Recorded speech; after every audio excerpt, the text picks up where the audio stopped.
자, 한준호 의원이 제일 경쟁력이 있다는 겁니다. 본선에 나가면은 가장 경쟁력 있는 인물이 저는 한준호 의원일 것 같아요. 우리 이재명 지지자들은 한준호 쪽으로 가자. 경기지사 선거 여론조사가 나왔어요. 이것도 이게 중요한 얘기니까 소개를 좀 해드리겠습니다. 자, 보시면은 김동연 차기 경기지사 20.9%로 1위, 민주당에서는 1위고요. 야당 국민의힘에서는 유승민이 18.7%로 1위를 차지했어요. 이건 근데 전체 유권자를 대상으로 한 거기 때문에 조금 차이는 있을 수 있습니다. 실제 경선으로 들어가면 좀 차이가 있을 텐데 어쨌건 전체 유권자에서는 김동연이 20.9%로 1위를 차지했다. 요거는 보수 성향의 유권자들이 많이 응답했을 거로 봐요. 김동연은 이미 이제 그 수박으로 찍혀 있는 상황이기 때문에 이번에 경선 돌파하기가 쉽지가 않을 겁니다. 그래서 여론조사에서는 1위가 나온다고 하더라도 민주당 지지층으로 좁히면 이게 좀 순위가 바뀔 가능성이 높다. 이런 거고요.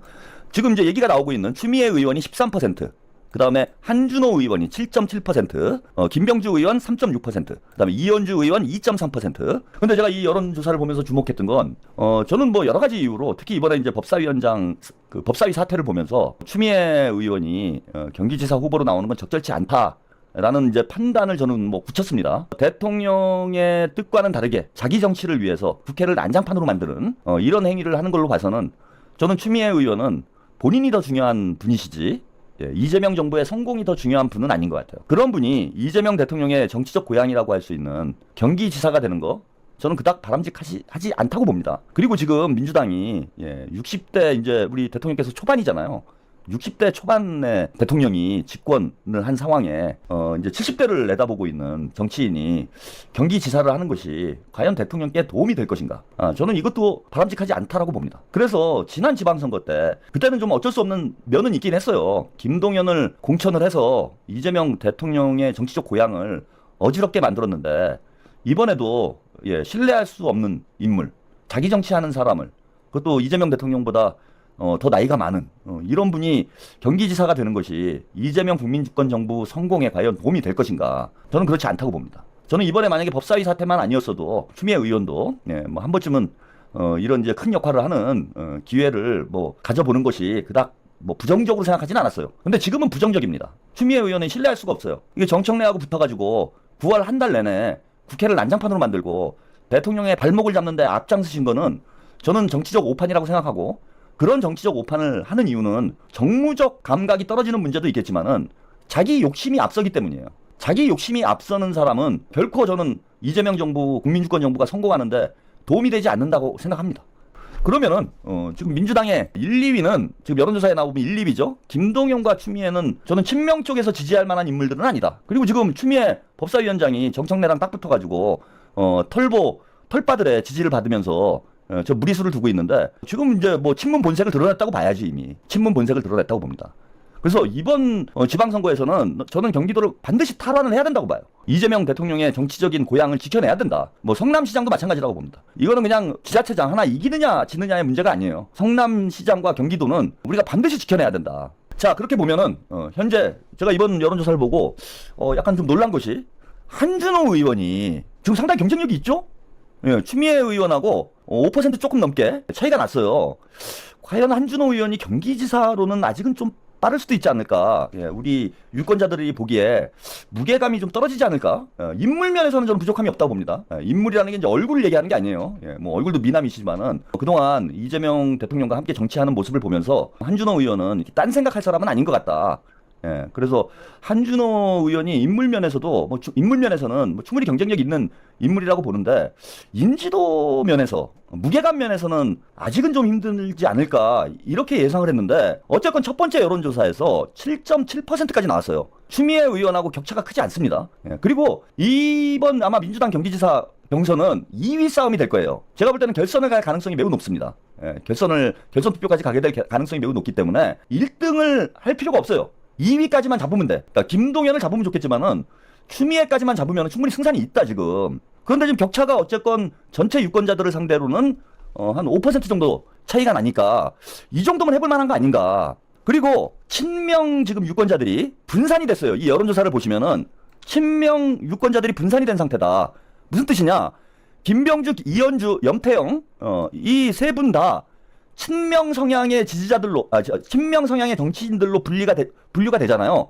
물론 좀 김병주 의원은 최근에 엉뚱한 짓을 좀 하고 있는 것으로 예, 좀 파악이 돼가지고 우려가 되긴 되지만은 요 네 분, 그죠? 한준호, 김병주, 이현주 요 세 사람은 이재명 대표 시절에 최고위원 했던 사람이니까 우리 유권자들이 보기에는 친명 성향이라고 볼 수밖에 없지. 그리고 염태영 의원 같은 경우에는 경기도에서 예, 수원시장하고 경기도에서 정치를 했기 때문에 역시 친명 성향으로 보일 수밖에 없어요. 그렇게 따져보면은 지금 한준호, 김병주, 이현주, 염태영을 요걸 그냥 단순 합산을 하면, 그러니까 친명 후보가 받을 수 있는 지지율이 이것을 단순 합산을 하면은 추미애보다 앞서요 지금. 그래서 친명 유권자들이 전략적 투표를 하면, 전략적 투표를 하면 이렇게 그냥 선호도 인기 투표를 하지 말고 전략적으로 누가 한 명 몰아주자, 이렇게 친명 유권자들이 판단을 해버리면 추미애는 지금 수치상으로는 잡는 거예요. 그죠? 친명 유권자들이 결집을 하면, 전략적으로 결집을 하면 2위를 한다는 거예요. 지금 현재 여론조사를 보면은 2위가 가능하다. 그래서 친명들이 다 힘을 합치면은 한 사람을 밀 수 있어. 그 사람이 될 확률이 높아요. 왜냐하면 결선을 가면은 김동연하고 만약에 붙으면은 민주당 당원들은 김동연 쪽으로 그렇게 많이 쏠리지 않을 겁니다. 그러니까 2위까지만 끌어올려 놓으면은 친명 후보가 경기지사 후보가 될 확률이 높아진다. 그러니까 추미애만 꺾으면 되는 거죠. 지금 상황에서. 그래서 친문들은 지금 분산될 수밖에 없어요. 김동연과 추미애로 아마 분산이 될 거예요. 그러면은 전략적으로 친명 후보를 우리가 집중시키자. 그러면 지금 숫자상으로 봐도 자, 한준호 의원이 제일 경쟁력이 있다는 겁니다. 한준호 의원이 제일 경쟁력이 있는 거 아니에요. 지금. 근데 한준호가 캐릭터도 좋아. 제가 볼 땐 본선 경쟁력 충분히 있습니다. 오히려 본선에 나가면은 가장 경쟁력 있는 인물이 저는 한준호 의원일 것 같아요. 그게 뭐 잘생겨서 그렇다라는 것 아니고, 예, 중도층들이 볼 때 부드러운 리더십으로 중도층들이 부담스러워하지 않고, 그리고 한준호 의원이 크게 튀지 않아요. 자, 이런 면에서 한준호 의원이 본선 경쟁력은 오히려 가장 높을 수 있다 지금. 여러 가지로 볼 때. 어쨌건 젊은 여성표가 이제 민주당의 핵심 지지층인데, 민주당의 핵심 지지층들이 선호할 만한 저런 그런 인물 아니냐. 그 다음에 이제 두 번째, 이게 중요한데, 세대 교체론으로 이번 지방선거를 저는 우리가 치러야 된다. 사실 한준호 의원도 저보다는 나이가 좀 어리긴 하지만 50대예요. 예, 50대입니다. 이 세대 교체라고 하기에도 좀 민망해요. 뭐 40대 기술론 뭐 이런 정도가 나와야 이제 세대 교체론이 되는데, 지금 민주당이 너무 연로해 지금. 그래서 젊은 층들의 지지가 점점 떨어집니다. 20대, 30대의 지지가 떨어지잖아요. 그래서 민주당 유권자들이 볼 때 뭔가 젊은 정치인들이 전면에 나서는 이런 구도를 만들면서 이재명 시대에 세대 교체를 하자 우리가. 이걸로 컨셉 잡아야 된다. 자, 그러면 이게 어떻게 가능해지느냐? 서울의 강훈식, 그죠? 그 다음에 경기의 한준호. 지방선거의 투톱이잖아요. 서울시장과 경기지사가 투톱이 되는데, 이 투톱이 50대 초반에 젊은 정치인들이야. 그러면은 우리는 세대교체 바람으로 흐름을 바꿀 수 있어요. 전체 흐름을. 그리고 현실적으로도 민주당에 저는 세대교체가 필요한 시점이다. 한준호, 강훈식과 같이 50대 초반 정치인들이 이제는 치고 나와야 돼요.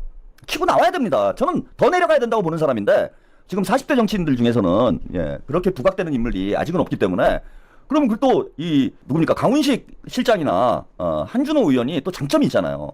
응? 얼굴이 다 동안이야, 동안. 제가 볼 땐 강훈식 비서실장도 한 40대 후반? 요 정도 보여요. 그죠? 그 다음에 한준호 의원은 뭐 훨씬 더 동안이고. 수도권 세대교체론. 젊은 바람. 요쪽으로 컨셉을 잡으면은 이게 바람 타지 않겠냐 이거지 저는. 이거 딱 그림 좋습니다 지금. 그러면 끝난 거예요 지방선거. 제가 볼 때 끝났습니다. 예, 요 정도 그림 짜면은 답이 나온 거예요 이거는. 그래서 제가 판단하기에는 서울은 강훈식, 그 다음에 경기지사는 한준호. 예, 한준호 경쟁력 있다. 예, 그래서 한준호 의원이 만약에 출마를 한다면 지방선거 전체 승리를 위해서 우리 이재명 지지자들은 한준호 쪽으로 가자.